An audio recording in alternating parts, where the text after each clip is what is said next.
వంట గ్యాస్ కొరత రాకుండా ప్రభుత్వం ప్రత్యేకమైన చర్యలు తీసుకోవాలని హోటల్స్ యాజమాన్యాలు కోరుతూ ఉన్నాయి. హోటళ్ల పని వేళలు తగ్గించాలని కోరామని Vijayawada hotels owners association president Ramana తెలిపారు. ప్రతి సోమవారం సెలవుగా ప్రకటించాలని చెప్పామన్నారు.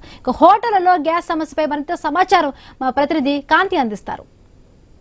కొరత తీవ్రంగా వేధిస్తోంది. హోటల్స్ పూర్తిగా బంద్ చేసే పరిస్థితి వచ్చేసిందని చెప్పుకోవాలి. రాష్ట్రంలో ఉన్నటువంటి పరిస్థితిని ఏదైతే ప్రభుత్వ పెద్దల దృష్టికి తీసుకువెళ్లారు ఏపీ స్టార్ హోటల్ అసోసియేషన్ సభ్యులు. ఈ నేపథ్యంలో హోటల్ రంగం పైన ప్రత్యేకంగా గ్యాస్ అనేది ఏదైతే కమర్షియల్ గ్యాస్ పూర్తిగా నిలిపివేయడం తర్వాత గ్యాస్ లేక హోటల్స్ రంగం అనేది పూర్తిగా కుదేలయ్యే పరిస్థితికి ఏర్పడుతోంది. ఈ నేపథ్యంలోనే ప్రభుత్వ పెద్దలతో ఏదైతే కమిటీ ఏర్పాటు చేశారో కమిటీకి సంబంధించినటువంటి ఆర్థిక మంత్రి పయ్యావుల కేశవ్తో స్టార్ హోటల్స్ అసోసియేషన్ సభ్యులు కలవడం జరిగింది. సార్ చెప్పండి, ఈరోజు జరిగినటువంటి సమావేశంలో గవర్నమెంట్తో ఎటువంటి మీకు ఉన్నటువంటి కష్టాలను ఏమేమి కష్టాలు చెప్పడం జరిగింది, అలాగే వారి నుంచి వచ్చినటువంటి రెస్పాన్స్ ఏంటి?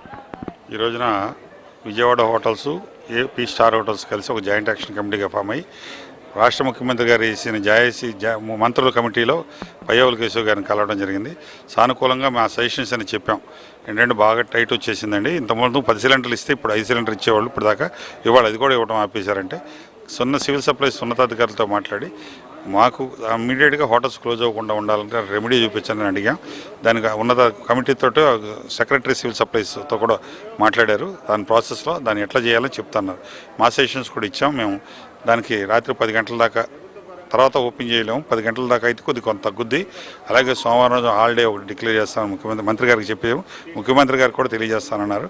ఆ తర్వాత సిగ్వే అండ్ జొమాటో కాన్సెప్ట్లో కొద్దిగా రెడ్యూస్ చేసుకుంటూ వస్తే కొంత బిజినెస్ తగ్గుద్ది. కాబట్టి వీలైనంతవరకు మెనూ రెడ్యూస్ చేయాలని ఆలోచన చెప్పాం. ప్లస్ బఫెట్లో 40-50 ఐటమ్స్ ఉంటాయి. అవి ఎత్తేసేయండి అప్ టు ఈ వారం ఇచ్చేదాకా తగ్గించండి అన్నారు. ఒక మెనూ ఫిక్స్డ్ మెనూ ఒక 6 ఐటమ్స్ 8 ఐటమ్స్ ఉంటాయని చెప్పమన్నారు. వీలైనంత వరకు బయట వండుకొని తీసుకొచ్చుకొని ఇక్కడ పెట్టుకుంటే వీళ్ళు ఎంత సేవ్ చేయడానికి పాసిబిలిటీ ఉంటుందో దాన్ని చేయమన్నారు. గవర్నమెంట్ ఆఫ్ ఇండియాతో మాట్లాడి ఇప్పుడు ఆయన ఢిల్లీ వెళ్ళి దీని గురించి కొద్దిగా ఉన్నతాధికారులతో మాట్లాడి ఎట్లా పాసిబిలిటీ ఉంటుందో చేస్తానని చెప్పారు. ఏదైతే ఈ అసోసియేషన్కి సంబంధించినటువంటి వారు మాట్లాడడం జరిగింది. గవర్నమెంట్తో చర్చల తర్వాత ఎటువంటి ఇంప్లిమెంటేషన్ చేయాలి అంటే ఇప్పుడు 50%, 60% ఉన్నటువంటి నిల్వలు ఏవైతే బ్యాకప్ పెట్టుకున్న ఉన్నాయో అవన్నీ కూడా అయిపోతే పూర్తిగా డ్రై సిచ్యువేషన్లోకి వెళ్ళిపోతాము అని చెప్తున్నారు. అయితే మరికొంతమంది ఉన్నారు. సార్ చెప్పండి, ఈరోజు గవర్నమెంట్ ఆఫ్ ఆంధ్రప్రదేశ్ కమిటీ సభ్యులతో మాట్లాడారు. మంత్రి గారు మీకు ఏం చెప్పడం జరిగింది? అలాగే ఇప్పుడు ఆల్మోస్ట్ పూర్తిగా కమర్షియల్ సిలిండర్స్ అనేవి ఆపేశారు. మొత్తంగా ఆపేయడం వల్ల హోటల్స్ అనేది కుదేలవుతుంది. ఈ పరిస్థితిని అధిగమించడానికి నెక్స్ట్ స్టెప్ మీరు ఏం చేయాలనుకుంటున్నారు? యాక్చువల్లీ మొత్తంగా సప్లై ఆగలేదు మేడం. యాక్చువల్లీ మా సప్లైల్లో ఇప్పుడు 60-70% జరుగుతుంది. ఇంకా రోజుకి ఒక్కొక్క డిస్ట్రిబ్యూటర్ దగ్గర ఉన్న స్టాక్స్ అయిపోతున్న కొద్దీ సప్లై ఆగిపోతుంది. సో ఆ డిస్ట్రిబ్యూటర్ దగ్గర తీసుకున్న హోటల్స్ క్లోజ్ అయిపోతున్నాయి. అట్లాగే నిన్న మీరు గుడ్ మార్నింగ్ హోటల్ క్లోజ్ అయిపోయింది అన్నారు. అట్లాగే రేపు ఇంకొన్ని హోటల్స్ క్లోజ్ అయిపోవచ్చు. అట్లా ఒక వారానికి సరిపడా కొన్ని చోట్ల ఉన్నాయి. సో ఒక వారం రోజుల్లో పరిస్థితి చాలా తీవ్రతరం అవుతుంది. సో అందుకని మనం పూర్తిగా మూతపడే పరిస్థితి కన్నా ఉన్న గ్యాస్ని పొదుపుగా వినియోగించడం ఎట్లా అనే దాని మీద ప్రధానంగా మనం మంత్రిలో కమిటీతో చర్చించడానికి మేము రావడం జరిగింది. ఎందుకంటే ఇప్పుడు రాత్రికి రాత్రి ప్రభుత్వం కూడా గ్యాస్ తీసుకురాగలిగే పరిస్థితి లేదు. అది మనం ప్రభుత్వం ఇండస్ట్రీ కలిసి పనిచేయాల్సిన సమయం ఇది.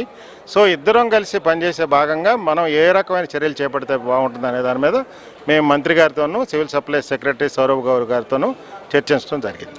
ఇది మొత్తంగా ఏదైతే హోటల్ అసోసియేషన్ ప్రతినిధులతో జరిగినటువంటి సమావేశంలో కొన్ని కీలక సూచనలు చేయడం జరిగింది. అలాగే మంత్రి కూడా ఏదైతే ఈ కమిటీ ఉందో మంత్రుల కమిటీ నుంచి కూడా కొన్ని సూచనలు తీసుకున్నామని, ఆ సూచనలన్నీ కూడా పరిగణలోకి తీసుకుని అంటే మంత్రి గారు చెప్పినట్లుగా ఒకరోజు క్లోజ్ చేసి రెండవ రోజు ఓపెన్ చేస్తే ఆ డేలో ఉన్నటువంటి అవసరాలన్నీ కూడా ఆగిపోయే అవకాశం ఉంటుంది. కాబట్టి టైమింగ్ కుదించి రాత్రి 12-1 గంట వరకు ఉండకుండా రాత్రి 10 గంటలకల్లా రెస్టారెంట్లు క్లోజ్ చేసే అవకాశం, అలాగే మెనూ సిస్టంలో కూడా కొంత బఫెట్లో ఉన్న ఉన్నటువంటి ఐటమ్స్ తగ్గించడం, ఇటువంటివన్నీ కూడా తీసుకున్నట్లయితే కొంత గ్యాస్ నిల్వలు ఎక్కువగా ఉంచుకునే అవకాశం ఉంటుంది. పూర్తిగా సిట్యుయేషన్ అనేది నిలిపివేయకుండా ఇప్పటి వరకు రెగ్యులర్గా ఇచ్చేదానికంటే కూడా 60% ఆఫ్ ద ఈ కమర్షియల్ సిలిండర్ సప్లై కొనసాగించాలని కూడా మంత్రిని విజ్ఞప్తి చేసినట్లుగా అసోసియేషన్ ప్రతినిధులు చెప్తున్నారు. కెమెరా పర్సన్ విజయ్తో కాంతి, ఐ న్యూస్, అమరావతి.